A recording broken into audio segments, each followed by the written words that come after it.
I think a lot of us are surprised when we realize that anxiety isn't all destructive, and it actually has some good aspects to it. I like to call it a frenemy for this very reason. On one hand, it can drive us crazy. On the other hand, there's a lot of good that it brings.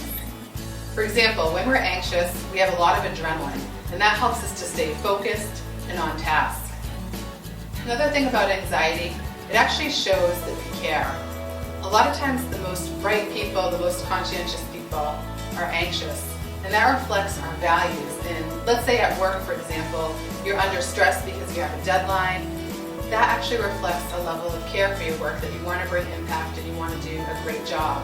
Or if you're upset because of conflict in a relationship, that reflects that you value your relationships. So certainly anxiety isn't something that we have to squash altogether. At the same time, we can't ignore its warning signs, and we need to listen to our brains and bodies when we start to get overstimulated and overwhelmed.